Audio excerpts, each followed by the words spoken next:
Welcome to the BLC Podcast, a ministry of Bethlehem Lutheran Church, St. Cloud, Minnesota. On this episode of the podcast, we'll be trying to figure out just how faith grows. Are there certain events or habits, maybe people or places that can help a person's faith develop?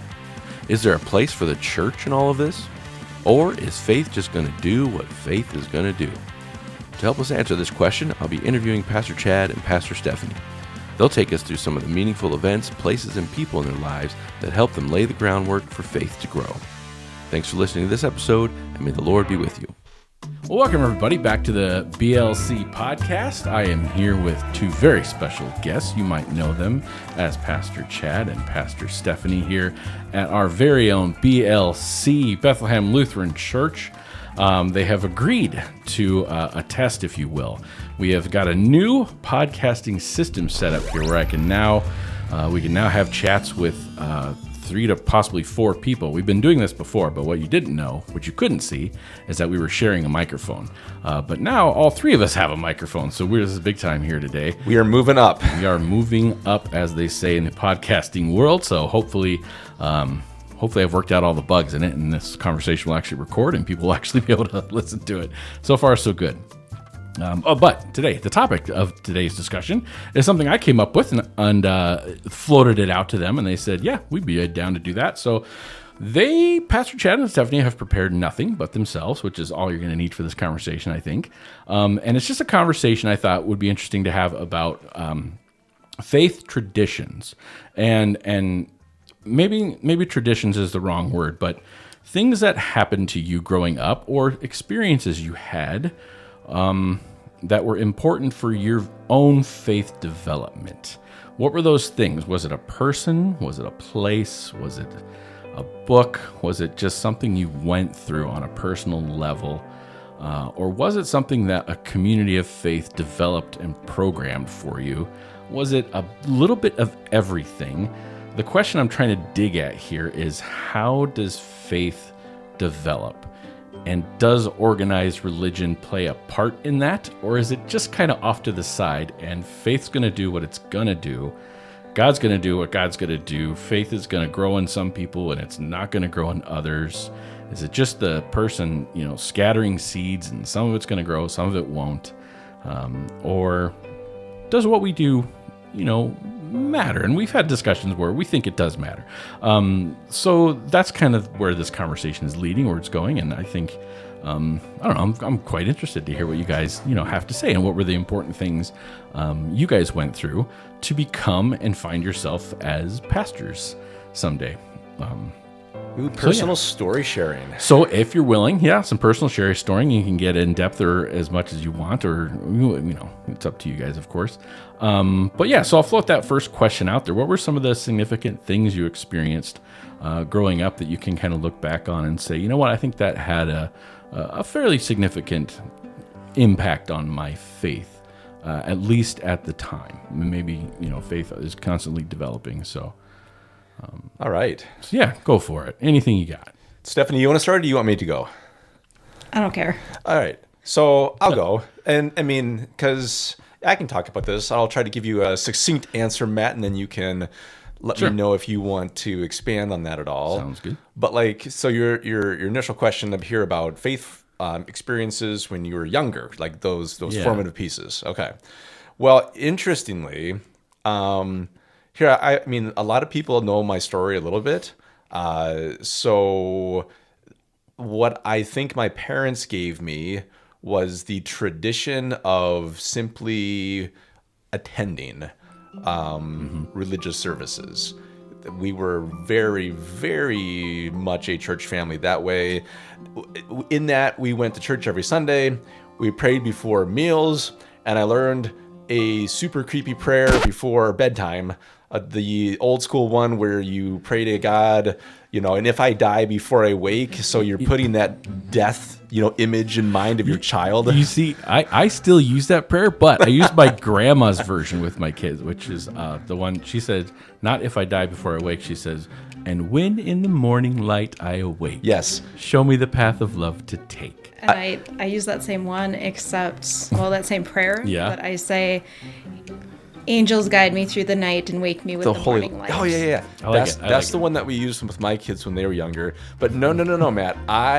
You had the original. I was Scared. thinking about my death at bedtime because my parents introduced that to me, and it's just like, all right, maybe I'm gonna die tonight, but if I do wake up, great. Again, what they've done though is that they established some very basic spiritual and religious behavior practices. And that is what I got growing up. And I don't want to say that it wasn't meaningful because, of course, that shaped, kind of a habit.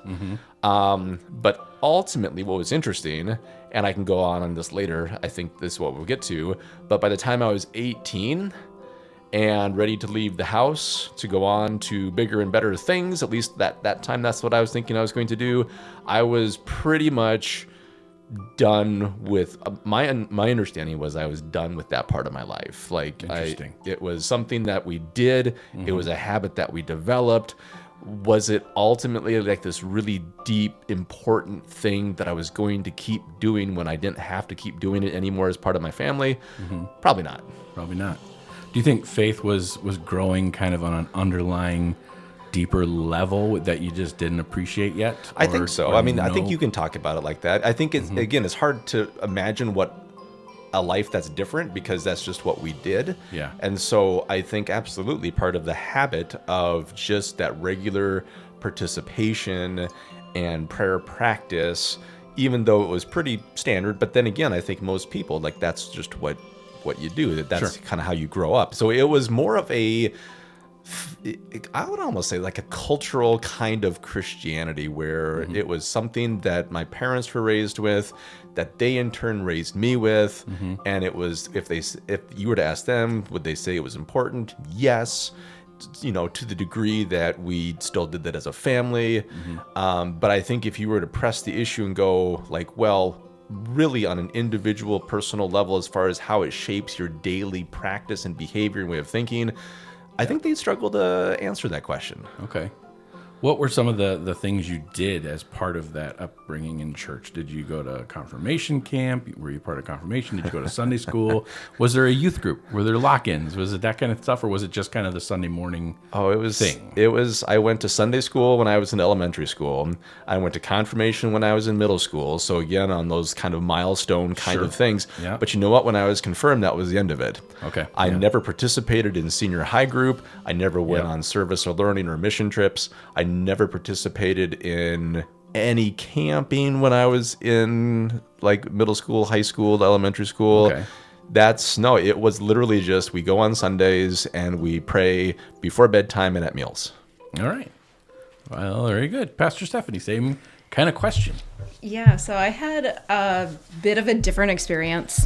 I grew up in a small town and went to church every Sunday, participated in Sunday school, confirmation, but my family was also really actively involved in the church in different service projects, ushering. I remember being a confirmation student, and I was always so excited because the confirmation students got to be the acolytes. And I would always pick December because that's when we had the candelabras out for Advent. So you got to light the most candles. Yes, I got to light the most candles, which was great. But really actively involved in that. My family, like my grandparents, were very much church going, and we got very comfortable running around church when we were at their house because my grandma was always doing something. And so my brothers and I and my cousins, we would run around their church, like the church building, and just play in there. So from a young age, I was very involved. And then even in middle school, high school, not only was I involved in my church, but there was also more of an evangelical group in my town that I got involved with. So I would go meet on Sunday nights with others of my classmates and people in my school, and we would talk God. We would go on I went on a number of different camps, like not only through Shatek Lutheran Ministries, but also, so it was called FCA, Fellowship of Christian Athletes. Oh, sure, yeah. So I did that in high school. And then when I got to college, So I went to a Catholic college, and I was pretty sure I wasn't going to go to church there very often because I wasn't Catholic. I did a few times because the chapel was just absolutely gorgeous. But there was a Lutheran church that was not far from my college. And I think within the first couple weeks of being in college, I found that church, and then I would go there on Sundays. And then in college, I also got involved with a group called Christians on Campus. And totally not going to lie, like my roommates and I went there because there was free food and we were poor college students. Yeah. But we also got a chance to really dive deeper into our faith. And we had to be able to argue for our beliefs because the group had very, very different beliefs than we do. So they were much more conservative Christians versus us who were going to an all-women's college, all-women's Catholic college. But we had to be able to say, this is what we believe, this is why we believe it, and this is why what you're telling us, we don't buy it. I have a question about your upbringing. Yes. So going back to your stories of like when you were growing up in the church and that kind of stuff, how much do you think was part of that small town culture, and how much was it actually like your family's like really faithful response to be in church? And I'm just curious because I grew up in a large suburban, large staffed, large congregation. But I've also served in small rural congregations, and the culture is so very different. It is. So it was both and. Okay. And the reason I say it was both and is because, yes, it was an expectation that we were in church for my family. And at least my mom. My dad didn't go to church until, like, he went to church for milestones, like when we got First Communion or when we would get a Bible or when we were confirmed, and that was about it. Otherwise, he would not be in church. So it was an expectation from my mom that we went, but she made it fun. So she taught Sunday school. She taught the Sunday school class for the confirmation students. So we did more than just sit in a room and talk about the Bible. Like, we watched movies, we listened to music, and then we would try to pick out where faith was in those. And by music, I'm talking, we were listening to like Eminem and stuff like that, and trying to see where faith played a part in that music. But like the high school I went to, a lot of my friends went to church, and we would have theological debates, like especially with our Catholic friends, because in our small town, there was the Catholic school, and you could go there until you were in 8th grade, and then in 9th grade, we all commingled. And we would, like, a couple of my friends and I, we were Lutheran. We would get into arguments with our Catholic friends about different faith topics, being obnoxious high schoolers, teenagers. Yeah. But honestly, I think that also helped strengthen my own faith, because again, I had to be able to have answers for why I believed what I believed. That's interesting. I don't know if I've ever heard of high schoolers having theological debates. At least that was definitely not what my youth group was doing back then. But I kind of like you. I had a Lutheran upbringing, of course. But then as I got to high school, I was also part of FCA. I went to other friends' churches and stuff too. So it's kind of a plethora of different backgrounds. But as you look back on that, Stephanie, was there any like standout moments or events or programs that you did where I was like, that was pretty significant for me? Or was it, as you look back, was it really more the sum of all the parts that you think might have helped develop your faith? So a lot of it was the sum of all parts, but two significant moments. So when I was, I don't remember, like 10th, 11th grade, I was a part of this group called Shine through Shatek Lutheran Ministries. And it was like, I got to help lead lock-ins at other churches. So there was a team of us that were from all over the southwestern Minnesota area, and we would go to churches in like South Dakota and Minnesota, and we would be the high schoolers that were helping the adults lead these lock-ins. So that was significant. And then I remember going to the National Youth Gathering in 2003 when it was in Atlanta. And there was one speaker. I can't remember what all the speakers were talking about, but I remember specifically this one speaker was talking about Lord of the Rings and Frodo and, a small one person being able to change history and one person being able to go out and do things that God's calling them to do. And that was, I don't know if it was a light bulb for me, but it was then that I started feeling this inkling of, maybe this is something that I want to do when I get older. I think that's when I first started feeling called to ministry, but honestly, I was scared about being a pastor. Sure. I was like, my experience with pastors was they were old and gray. Yeah. And I didn't have a female pastor until I was almost graduated from high school. So I didn't want to box myself in. Sure. So I wanted to go off and do something else because I was afraid that I wouldn't be able to actually be who I am if that's what I was doing. Okay. All right. Okay. Interesting. Chad, back to you. When we left you off at your story, you just graduated high school and you were pretty much done with this whole thing. Done. So how does it go from that to just knowing who you are today? Yeah. Like, how does that go from that to where you're at? Right. Well, I mean, and again, the reason I asked Stephanie the question about kind of the small town, large town things, because we grew up in very different. We've talked about this before, but our contexts are very different. Because I think you and I are similar, Matt. We both grew up in large, suburban, fairly wealthy areas, and again, quite honestly, for me, the culture was church was fine, but here's something. I'll answer your question, but just to help everybody understand too, how different this was. So I moved to Minnesota about 20 years ago into a small community. Yeah. And I'm not from a small community. I'm not from rural Minnesota. And I move in and they talk about this thing called release time.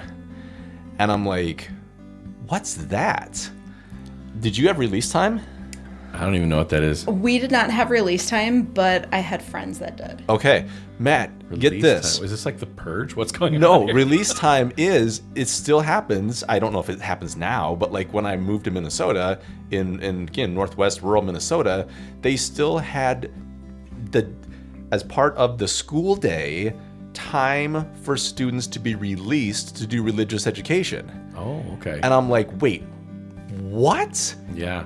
The school releases kids for religious education? Where am I? What year is this? Yeah. When I grew up, Wednesday was Wednesday. It wasn't even sacred. Everybody had practice and we didn't. Yeah. There was nothing. I was very surprised as well when I moved to Minnesota how sacred Wednesdays still were. I was right? Whoa. Because, nope, it wasn't that way at all where I grew up. We would get excused from practices. Yeah, see? So that we could go to confirmation. It's such a different culture. So again, my culture was there's nothing sacred about any day of the week. My high school was not particularly it was large and very, very diverse. And so, no, that's, and the cool kids were not doing faith stuff. So, right, yeah. Same. Not to say that I was a cool kid. I ran cross country and track. I was a skinny white guy running cross country, but no, my culture, it never really drew me in that much to faith life. So, how did I get to here? So after high school, I left off going, I'm done with this. Yeah. So I ended up going to school because here's what I always wanted to do. And I like people. People are fascinating. And I wanted to work with people. It's always good if a pastor enjoys people, I find. The ones that don't, you can tell. Right? And that's interesting, too, because there's some that I do know who are oh, hey, people bother me so much. I'm but that doesn't mean they're a bad pastor. They're a different type of pastor. It's, Other, Anyway, So I wanted to work with people because people are fascinating. Yeah. And I was assuming that I would work with somebody then like in a clinical kind of setting. So I was going to be a psychologist and, took psychology in high school, those introductory level classes. And it's like, well, this was interesting. So I was like, I'll just do this in college too. And so I ended up studying psychology at the school that I was going to. And because I went, and again, how did I pick my college? I went to Midland University, which is now called Midland University, was called Midland Lutheran College back in the time that I went. It was one of the ELCA's colleges. It would be the same thing like Gustavus or Concordia. That one was in Nebraska, In right? Nebraska. Yeah. Basically, I say it's like the Concordia of Nebraska. Sure. For the people who live in Minnesota here. So I just kind of went there because it was relatively close to my home. I got a really good scholarship. And I'm like, this is fine. Like, I really wasn't too picky. So I ended up going there, and then you had to take classes then that are outside of your major because it was a liberal arts college. And I was like, well, that's fine. I again, didn't really care about it. But I had to take a class, like, because it was, associated with the larger church, and they wanted you to take a humanities class, and they offered a lot of religion classes. And I'm like, okay, I'll do that because I grew up in the church. I went for 18 years. Like, this is going to be easy. Yeah. I kind of made fun of this too a little bit on the Easter sermon that I did, because I was like, well, this is going to be super simple because isn't every answer to every test question going to be Jesus? Jesus. Because isn't that what we do? Yeah. But no, I mean, it wasn't. And it actually ended up challenging pretty much everything that I've thought up to that point. Because again, when I went to church, I learned, Sunday school, confirmation. It was kind of this, it was fine, but it was very safe. It was meant to feel good. It was meant to be like, just relax. You can go to the good place when you die. That's why you had faith. That's what was the purpose of religion. No outside voices were challenging that at all? Or Not really. like I mean, that? that was pretty much like, that's what you heard the pastors talk about. That's what you heard your Sunday school teachers talk about. That's what you saw in the Sunday school curriculums. It's like, well, that's fine. But again, when I was in school then, I was like exposed to, I'm kind of an academic person. I like to think about things. And so you're exposed to literary and historical criticisms. You look at the story differently. You look at it from, less from a theological lens and more of a historical lens. And I'm like, this is fascinating. Like, where has this stuff been? And not because it was just intellectually interesting, but because it was challenging to the way that you saw yourself and others in the world. And I was like, holy crap, this stuff could actually change, people for the better and actually have an influence in the way that we live. And I became really fascinated with it. And then that led me, to be like, I wonder what this actually looks like, not just on the academic level, but in practice. And so that's when the summer of the end of my freshman year in college, I joined the staff of Nebraska Lutheran Outdoor Ministries as a camp counselor, having never been to camp, not even once in my entire life when I was growing up. And so that's where there's your story up to that point. What questions do you have off that one? Well, I'll ask Stephanie. Were you a camp counselor at some point as well? I was, and that's actually where I met my husband. So was I. I was a camp counselor as well. Interesting. Yeah. So it was a catalyst for you then, Chad, kind of more of an academic dive into stuff.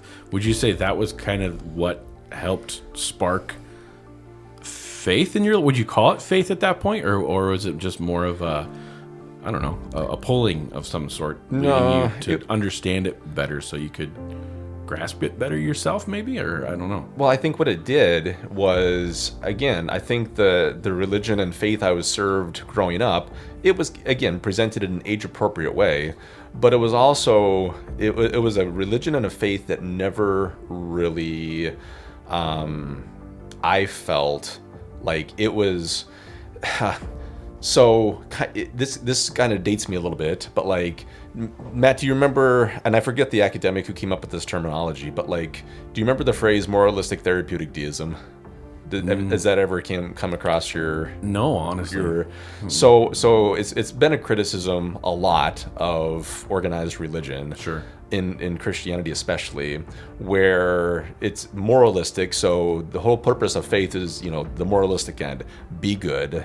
Yeah. Therapeutic, be happy. We want you to be good. We want you to be happy. And this idea of deism is like there is a God, but the God is very distant and disconnected from you. And so the whole idea of your faith community was, well, I go there to get a little pick-me-up. I feel good about myself, and I'm a good little boy and girl now, you know, and so we do good things. Yep. And that's pretty much what I experienced, and it was fine. Again, I'm not going to fault that or criticize that, but that's kind of what I got. When I got to school and began actually looking at it, I realized that it's not, moralistic therapeutic deism. It's actually very countercultural. It's very, these stories have edges and teeth to them that challenge perceptions, that challenge how you view your neighbor, that challenge how you view yourself. And it became, again, very engaged and real for me.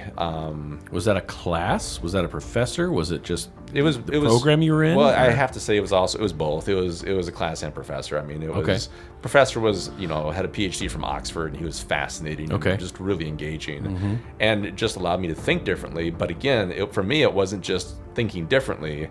It was, I want to see if this can be a part of a community, and that's where I became interested, like in camp, because it was like, do you think someplace can do this? And so then I started to explore that a little bit more, and that's what got me interested. Do you think someplace can do this? Do you think where does this exist at? Like, can someplace live this out? See, that's so interesting, because I never experienced religion as something safe. And even growing up, like, the way that things were taught to me was not, well, if you do this, then you go to heaven, and if you do this, you go to hell. My pastor always taught us to question things and not to take things at face value. So even in high school and college, when I was thinking, okay, what do I believe? What kind of religion do I want to be a part of? What denomination do I want to be a part of? Like, I would actually deep dive into social statements of different denominations, because I wanted to know, like, whose values do I actually hold? What place do I want to be a part of? In college, I was a philosophy major, one of 3 different majors, but the philosophy part was fascinating too, because, we weren't talking about a lot of religion. We were talking a lot about these philosophical thinkers that a lot of them are atheist. So I was hearing lots of different messages in that way. But again, it's that questioning part. And I feel like when you're given the space to question, then it helps you do your own research and figure stuff out. See, I find that interesting too, because, and I don't know, because I'm not that much older than you. So let me ask Matt this question, because I'm just kind of curious. So that was how it was presented to you. When I was in confirmation, I distinctly remember this. Matt, what was your confirmation like? Mine? Yeah.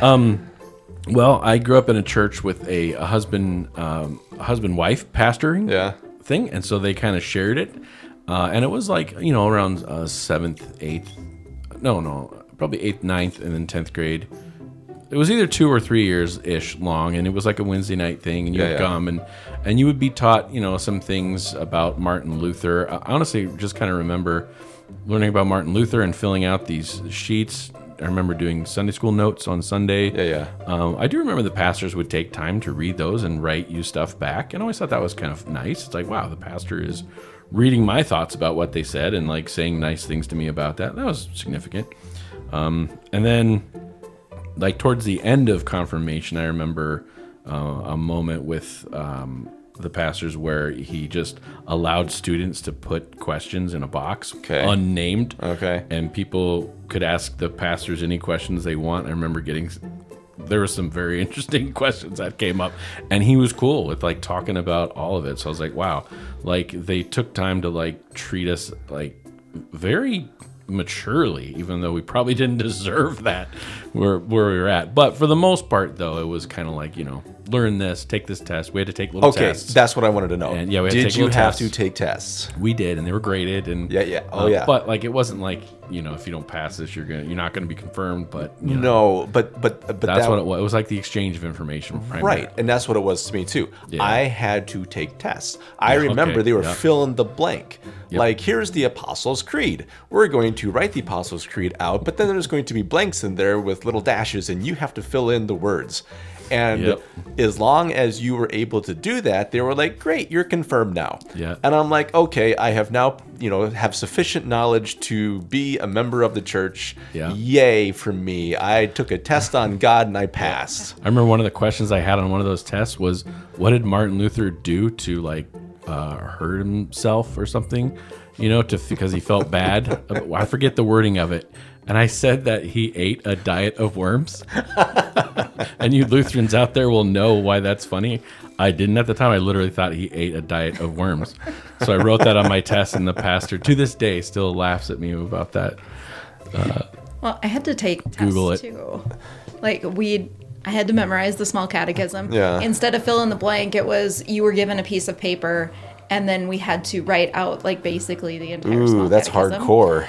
But then It the is. other thing that we had to do was like it was kind of like the culminating event for confirmation. We had to write our own version of the creed Yeah. based on not writing word for word what the creed said, but just based on what we believed, how we felt at that time after going through confirmation. And see, I think for all of these reasons, and again, this is what it was, I think, the generations, and it's not just our generation. I mean, this was my parents' generation. This was my grandparents' generation. Yeah. This was how faith was handled.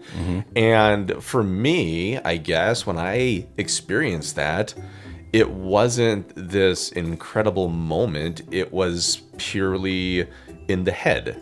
And so it was always presented as faith is intellectual. You have to know certain things. We teach you these certain things. If long as you can recite these certain things, I mean, you can ask questions about them. Nobody was ever like, upset about that at all. Like in some places, you just don't even ask questions. Well, like that's not how I grew up either. But at the same time, I never understood that the essence of faith could be more than intellectual. Like instead of just being a way of like thinking about God, it was a way of being engaged and living with God in relationship with others, with communities, with the world. That whole experiential side of things was completely absent from me. So I'm curious, Chad, how involved were, say, older members of your congregation? How involved were they with you, with your family, with other people? And again, this is where I keep going back to the what is the culture of the place. Big congregation, hundreds, it's like Bethlehem in many cases, like thousands of people. It was, I didn't know anybody in church.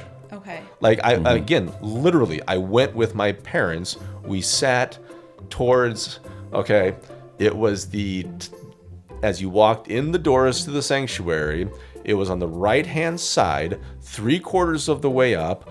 We sat on Got the your end. spot. I had our spot. I sat on the end because the end had a little thing I could put my arm, lean up my head against, and I could kind of like doze off. That's where we sat.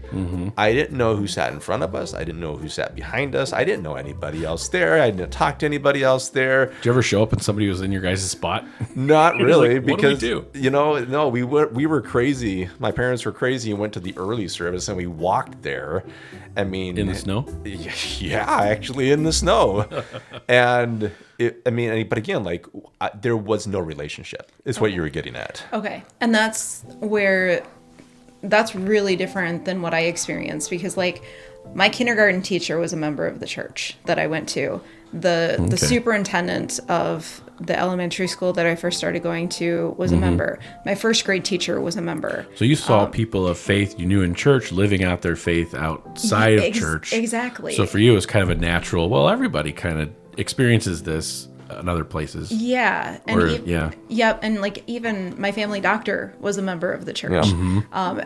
I went to a different school from the town where I went to church, but like even members of my like teachers and other students at the school, they were very active in the church in the town where I went to school in. So I saw it every single day with people living out their faith, and then also taking a vested interest in my family, in the kids that were growing up, like the older people in the congregation. They would take time to get to know us, see how we were doing, make it to different even sporting events and stuff. So like our sporting events, we would see people from church there, and they'd be cheering on all of the kids, and like it was so very different experience growing up in a small town and having people that you see in church actually living out their faith. And that is one of the gifts of the small church and congregation.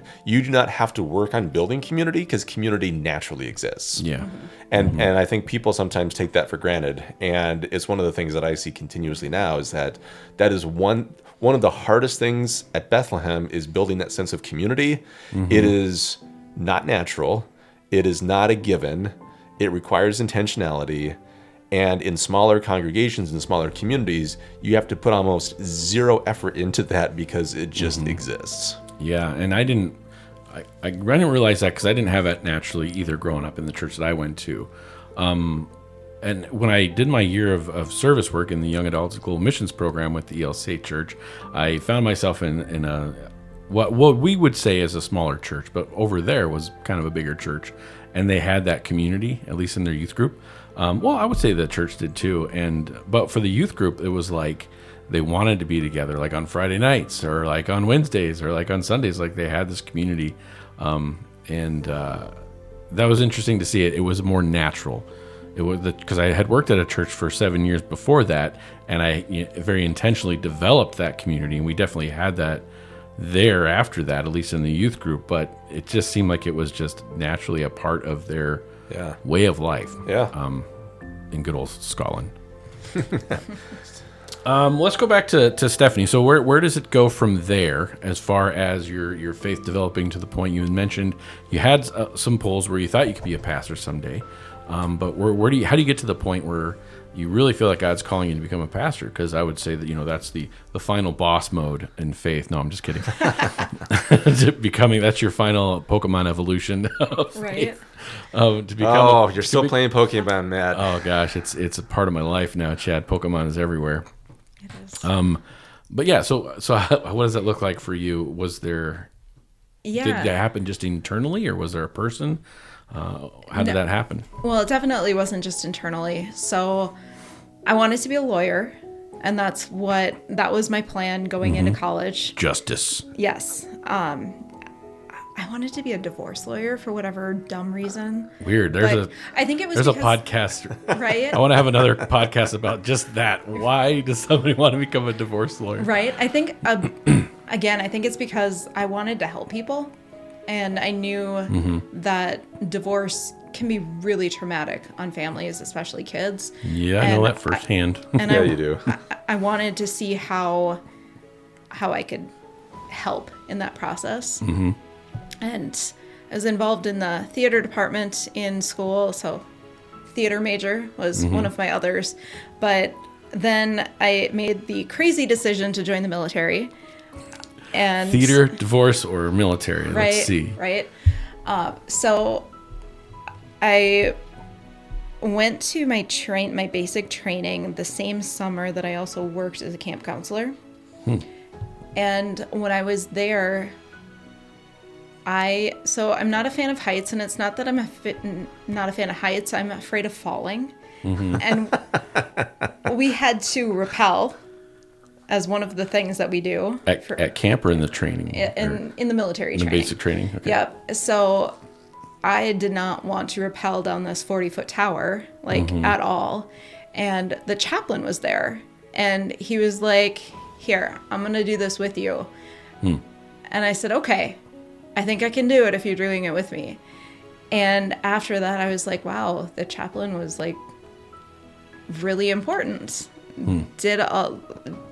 He was there a lot for the different events that we were at, just being encouraging and, just being there. And that's when I started thinking, maybe that's what I need to be doing in the military. And then I worked at camp, like right afterwards. And I remember having a conversation with the executive director of the camp at the time throughout the summer. And I was debating, do I do law school first or do I do seminary? Like, what should I do? And by the end of the summer, after working with all of the campers and just being really on fire for Jesus, you know how you are as a camp counselor. Yeah. Mountaintop experiences. Yeah. By the end of the summer, I was like, nope, I think that God's calling me to be a pastor. Like, I think I need to go to seminary. Kind of helped that, I met this guy there that was pretty cool, and he was planning on going to seminary too, not to be a pastor right away, but to be a youth director, and things changed. But anyway, so we started dating and decided to get married, and then both applied to seminary. And so it took, okay, that's an interesting aspect of it for you. Yeah, interesting. Okay. So it was kind of seeing faith being acted out in a context that you maybe didn't expect it to. Yeah. And that just being like, wow, that makes a lot of sense. I could possibly do that. And then just kind of following that road into where it led you with your hubby. Yes. And your pastor hubby. Well, and the other thing with it too is that so a lot of my friends are not necessarily typical church people. So like Chad likes to say that, 1 foot in the church, 1 foot out of the church. That's really kind of how I live too.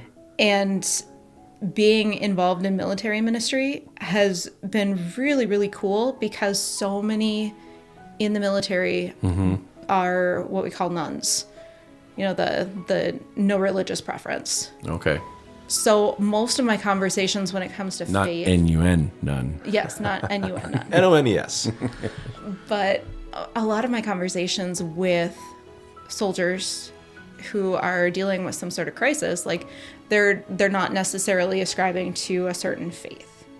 So it's been a way that I can still remain faithful to what God wants me to do, but also interact with people that I wouldn't get to interact with, like in the church building.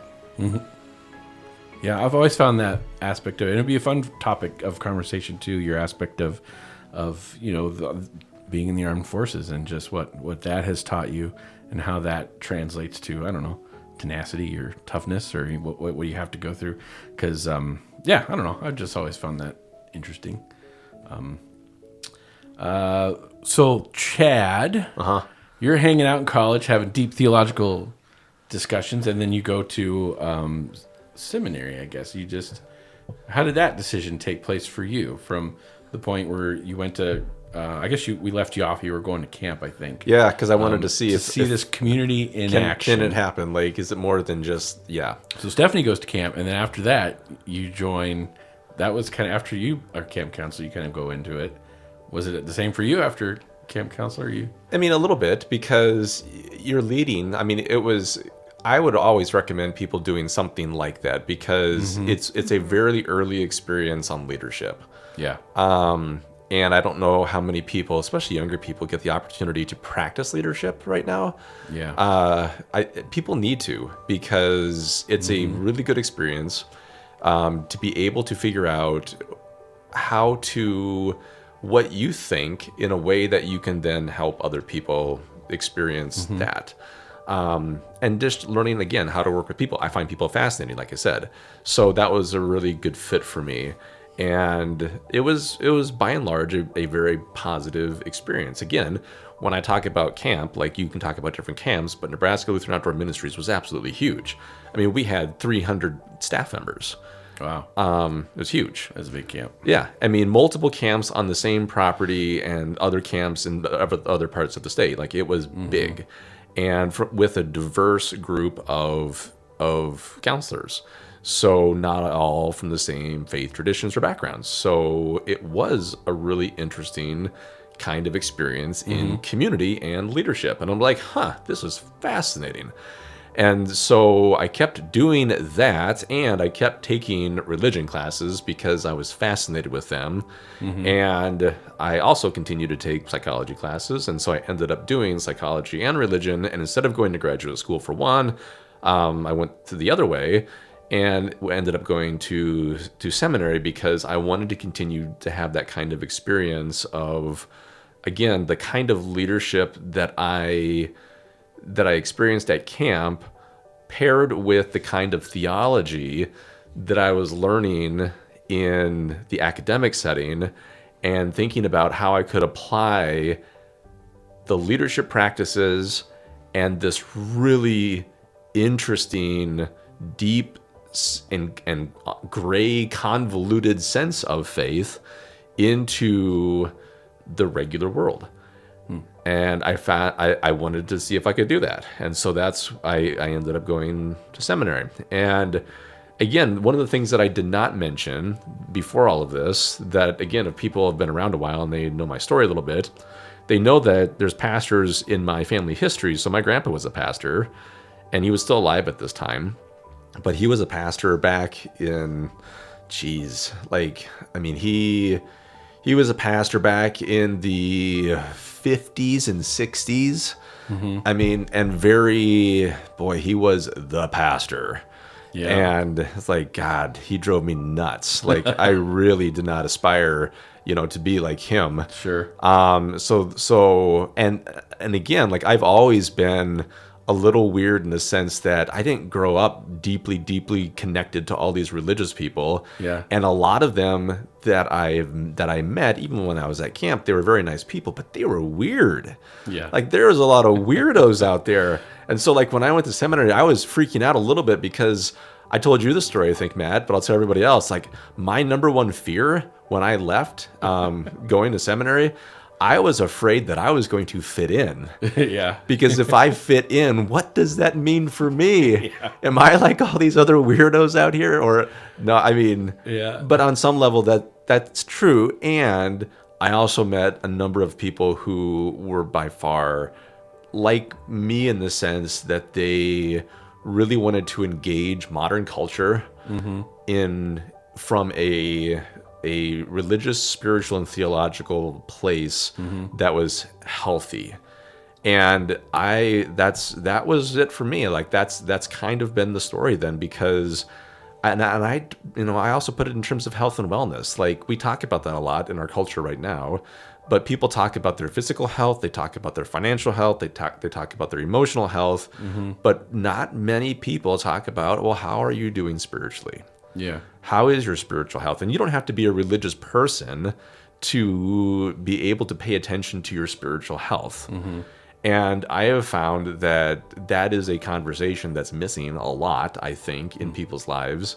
And like I said, I'm just really interested, and that kind of led me again to do what I do. It's like, I really wanted to fill that part of people's lives, although that's been in the long run now harder sometimes than I initially thought it would be. Sure. And I think that'd be a great topic for spiritual health for maybe our next podcast. Interesting. Yeah, we can do that. Get 4 people in here, talk about spiritual health. So, funny story about the asking people how they are spiritually. So I served at a Methodist church for 7 years. My first call was a dual point Lutheran and Methodist church, and we had to, in order to teach confirmation, I needed to learn more about Methodist theology. And so one of the questions that John Wesley would ask is, how is it with your soul? So that was how we started confirmation classes out, is we would do highs and lows. I'd also ask the kids for their baptismal birthday. That's something that I had to do in confirmation too. Okay. So that it was a constant reminder of when your baptismal birthday was. But then we would ask, how is it with your soul? And then the kids would just say what was going on. And it's different than highs and lows. Right. Yeah. I like that too. That's cool. Maybe we adapt that. I like it. Yeah. Well, we've talked quite a bit here. And it's been a great conversation here. I think just listening. I knew if I asked a couple of pastors a couple of questions, we get at least an hour of stuff. So it's worked out well. Are there anything? I know faith doesn't just get to a point and then it just stops. It's constantly developing. It ebbs and flows, just like everything I think in life. But is there anything else you guys would have to say about how either faith has continued to grow in your life, or any of those faith traditions? I mentioned that word, stepping stones or milestones, even as an adult, that you think helps somebody develop faith, or just anything else that you wanted to share that you didn't get a chance to share. Yeah, I'll try to take 2 minutes here. Yeah. Like for me at this point, so I am 45. I have been serving in this kind of capacity for 19 years now. Mm-hmm. And for me, faith is something that changes. It doesn't stay what it was. I mean, my faith is nowhere near what it was like when I was in high school, or when I was in college, or when I was in my 20s. It wasn't it's different now than it was 10 years ago. Mm-hmm. And I think that is important for people to understand, that it doesn't stay the same, that it is something that grows. Well, not even, I don't want to say grows, because that just assumes that it's making some kind of positive, like it only can go up. Right. It changes. It kind of wavers, goes back and forth. Like there are seasons. There are seasons. Like it's not, it's not this it's not certainty. Faith is never about certainty. In fact, it's the opposite of that. It's hope, and it's hope that you can't ever really fully define and know. And the more experiences you have in life, I'm convinced, like that's just where it's at. And it's not about knowing the answers. It is much more of a life that is lived in connection with others and with God. And that, which is important, again, to know the story of where this comes out of, and not to stop there. I would say also that it's an interesting time in the culture, because it is, to be a part of a faith community is odd anymore. Statistically speaking, it's very odd. And it is something that fewer and fewer people do.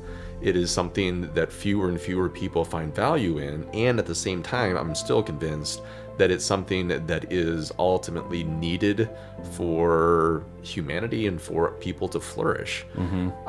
So it's an interesting time to do what we do, and to be in this role, and to be a church. And I think that's what I would add to the faith conversation, that it's never this clear, straightforward path, that it's always twisting and turning, and culture very much has a part to play in all of that. Okay, well put. Stephanie? Well, going along with that, I think that faith and community walk hand in hand. I don't think that you can have a super strong faith without having some sort of community behind you.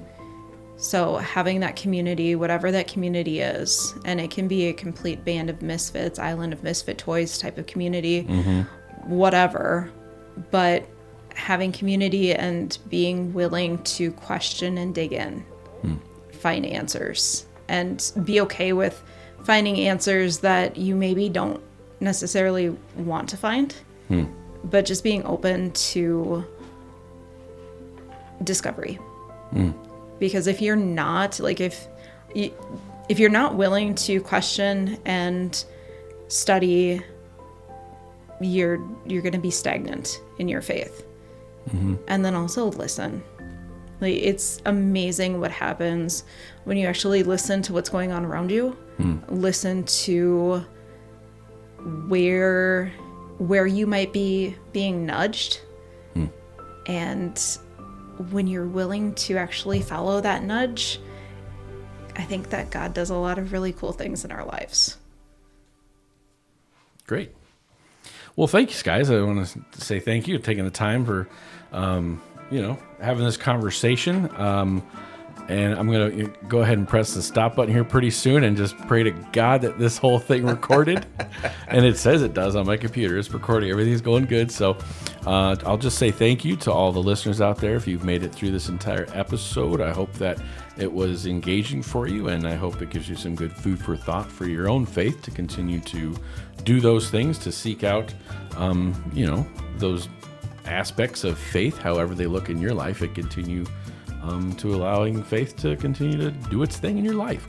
And we think that, Bethlehem Lutheran Church is a nice community and place to come and do that in many different ways, shapes, and forms. So, but if you got an idea for a podcast while you were listening to this episode, shoot us an email. You can either email any one of us. Just go to our website. You can find our staff directory there. That's the easiest way to do it.